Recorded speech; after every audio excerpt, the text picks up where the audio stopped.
Students to IITN सरकारी को subscribe कीजिए और बेल आइकन को भी प्रेस कीजिए ताकि आप कोई भी वीडियो मिस ना कर सकें। और देखिए ये हमारे सामने क्वेश्चन है, निम्नलिखित संख्याओं का औसत कितना है। तो औसत निकालने से पहले हम इन संख्याओं का योग कर देंगे। तो योग आपका कितना हो जाएगा, योग आप करके देख लीजिए, योग आपका हो जाएगा 408। ठीक, अगर औसत की बात करेंगे तो ये संख्याएं 6 हैं, तो हम योग में 6 से भाग कर देंगे। तो ये आपका 6 6 36 और 6 8 48, तो 68 आपका बी ऑप्शन करेक्ट हो जाएगा।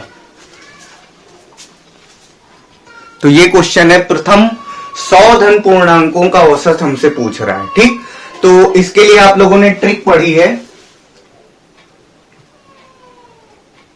कि देखिए जितने पूर्णांक हमें दिए होते हैं उनमें एक जोड़ करके हम क्या करते हैं, हम 2 से भाग कर देते हैं। ठीक, तो जैसे मान लीजिए n धन पूर्णांक जब होते हैं तो हम क्या करते हैं, n+1/2 करते हैं।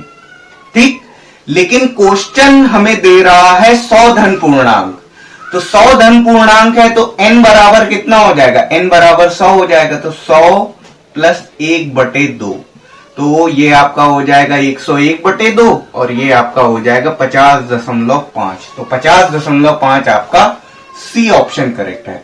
अगर इसी क्वेश्चन को अगर दूसरे लॉजिक से करना चाहे तो एक लॉजिक और भी बनता है। देखिए आपके प्रथम 100 धन पूर्णांक जब हम लिखेंगे तो 1 2 3 4 ऐसे ऐसे करके हम अंतिम जब लिखेंगे तो अंतिम हमारा क्या हो जाएगा, 100 हो जाएगा।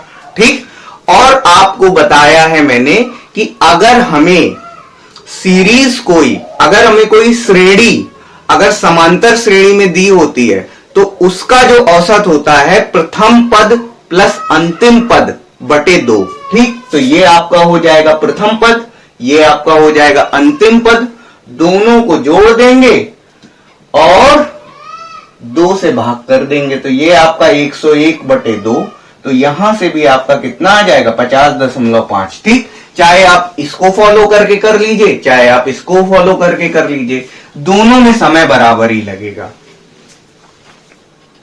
प्रथम 9 अभाज्य संख्याओं का औसत कितना है। ठीक, तो प्रथम 9 अभाज्य संख्याओं का औसत पूछ रहा है।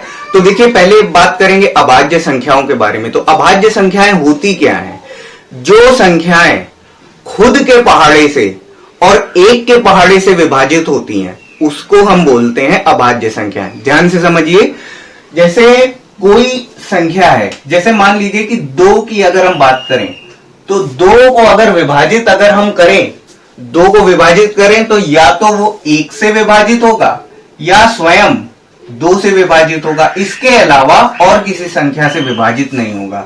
ऐसे ही आपकी संख्या 3 भी होती है, ऐसे ही आपकी संख्या 5 भी होती है। 3 5 7 11 13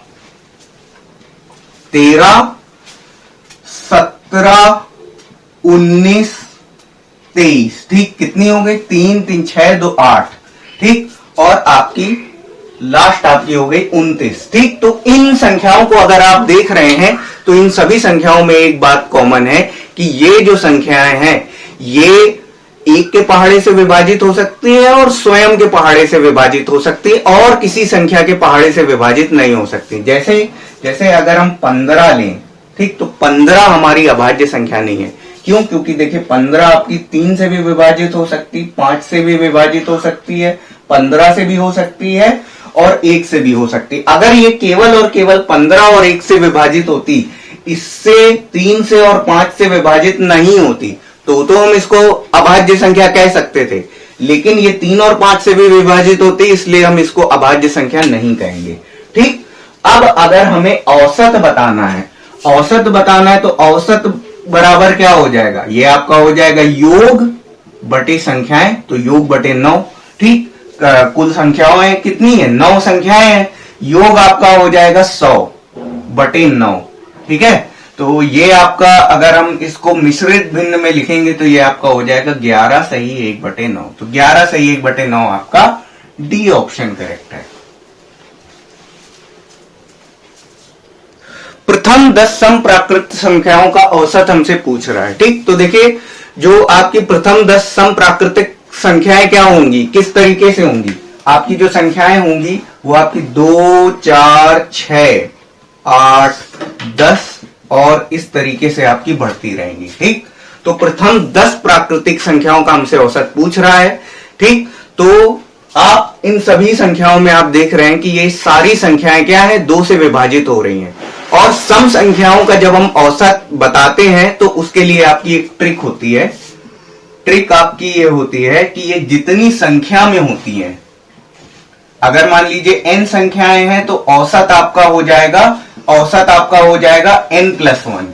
ठीक है, और अगर 10 बोल रहा है तो 10 + 1 = a। ठीक, तो एवरेज आपका कितना हो जाएगा, 11 हो जाएगा। तो एवरेज आपका 11 आ जाएगा। 11 आपका सी ऑप्शन करेक्ट है।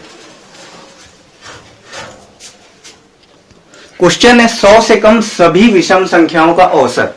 तो देखिए, अगर हम 1 से 100 तक की अगर हम संख्याएं लिखते हैं तो देखिए 1, 2, 3, 4, 5, 6, 7, 8 और ऐसे करते हुए हम कहां तक चले गए, 100 तक चले गए। तो आप लोगों ने देखा कि हर एक विषम संख्या के बाद एक सम संख्या आती है और विषम और सम के बाद क्या आ जाती है, फिर से विषम संख्या आ जाती है। ठीक, विषम के बाद सम आती है और सम के बाद फिर जो संख्या आ जाती है वो क्या आ जाती है, विषम संख्या आ जाती है। ठीक, तो इस तरीके से अगर हम गिनती अगर हम लिखें तो आप देख पाएंगे कि 50 आपको विषम संख्याएं मिलेंगी, 50 ही आपको सम संख्याएं मिलेंगी। अगर देखिए विषम संख्याओं का अगर ग्रुप बना दिया जाए तो विषम संख्याएं 1, 3, 5, 7। ठीक, तो इस तरीके से ग्रुप में आ जाएंगी 1, 3, 5, 7, 9, 11 और इस तरीके से करते हुए ये कहां तक जाएंगी, ये आपकी 99 तक जाएंगी। क्यों? क्योंकि 100 पे तो जा नहीं सकते, क्योंकि 100 एक हमारी सम संख्याएं है। और ये आपकी कुल कितनी है, ये आपकी है 50 संख्याएं। ठीक, 50 संख्याएं हैं तो आपका जो औसत हो जाएगा वो भी आपका 50 ही हो जाएगा। आपको बताया है मैंने कि विषम संख्याओं में जितनी संख्याएं होती है उतना ही औसत होता है। तो आपका डी ऑप्शन करेक्ट हो जाएगा। एक बार फिर से समझ लीजिए, विषम संख्याएं जितनी संख्या में होती हैं उतना ही आपका औसत होता है।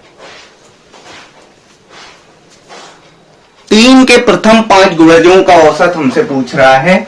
तो आप लोग देखिए यहां पर, तो आप लोगों ने n गुणज के लिए, अगर किसी संख्या k के n गुणजों के लिए आपने फॉर्मूला पढ़ा था k गुणा n+1/2। ये बेसिकली ट्रिक है। ठीक है, तो अगर 3 के 5 गुणज बोल रहा है तो k आपका 3 हो जाएगा और n की वैल्यू कितनी हो जाएगी, 5 + 1/2।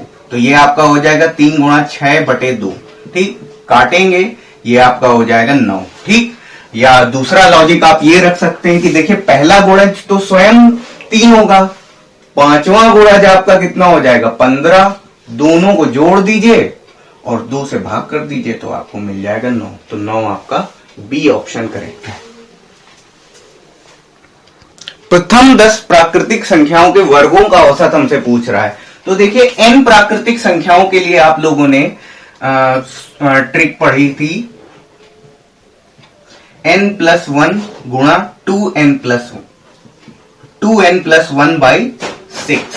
ठीक, ये आप लोगों ने पढ़ा था जब n प्राकृतिक संख्याएं होती थी। अब यहां पर 10 है तो n की जगह पर हम रखेंगे 10, तो 10 + 1 गुणा 2 गुणा 10 + 1/6। ठीक, तो ये आपका हो जाएगा 11 गुणा 21/6। ठीक, तो 3 से भाग करेंगे, ये आपका 2 बार जाएगा और ये आपका 7 बार जाएगा। ठीक, तो ये आपका कितना हो जाएगा, 77/2। ठीक, और 77/2 आपका हो जाएगा 38.5। 38.5 आपका डी ऑप्शन करेक्ट है। तो ये कंडीशन हमें दे रखी 25a + 25b = 115। तो a और b का औसत पूछ रहा है। ठीक, तो देखिए 25a a प्लस 25b बराबर 115। ठीक, अगर हम 25 कॉमन ले लें तो a प्लस बी बराबर 115। ठीक, और देखिए a प्लस बी बराबर आपका कितना हो जाएगा 115/25। ठीक है, अब देखिए अगर औसत निकालना है तो हम इस पूरे को 1/2 से हम गुणा कर देंगे। ठीक, तो ये आपका a प्लस बी बटे 2 बराबर, और ये हो जाएगा 115/50। ठीक, तो ये आपका क्या हो जाएगा, ये आपका हो जाएगा एवरेज। ठीक, और इसको भाग करेंगे तो ये 50 दूनी 100, और फिर भाग करेंगे तो ये आपका हो जाएगा 50 तिया 150। ठीक है, भाग करके देख लेते हैं, एक बार दिखा देते हैं आपको। तो ये आपका 115। ठीक, और ये 50 दूनी 100। ठीक है, और ये 150। ठीक, और जीरो लगाएंगे तो यहां पर दशमलव लगेगा। ठीक, 50 तिया 150। ठीक, तो 150 आया। 2.3 आपका इनमें से कोई नहीं है, तो ये आपका ई ऑप्शन करेक्ट होगा। 5 संख्याओं का औसत 10 है, कौन सी संख्या जोड़ी जाए कि औसत 12 हो जाए। ठीक, तो देखिए संख्याएं 5 हैं, आपकी 5 है, और आपका औसत आपका कितना है 10 है। दोनों का गुणा कर देंगे, आपको योग मिल जाएगा 50। ठीक, अब योग तो हो गया 50। अब ये बोल रहा है कि कौन सी संख्या जोड़ी जाए कि औसत 12 हो जाए। तो मान लीजिए x हम जोड़ दे रहे हैं। अब x एक नई संख्या है, पहले 5 थी, अब एक नई संख्या आ गई, तो हमें किससे भाग करना पड़ेगा 6 से, क्योंकि संख्याएं अब 6 हो गई, और औसत भी 10 नहीं रहा, 12 हो गया। तो 12 हो गया, तिर्यक गुणा कर देंगे, 72 बराबर 50 प्लस x। ठीक, तो x बराबर आपको मिल जाएगा 22। ठीक, तो 22 आपका सी ऑप्शन करेक्ट है।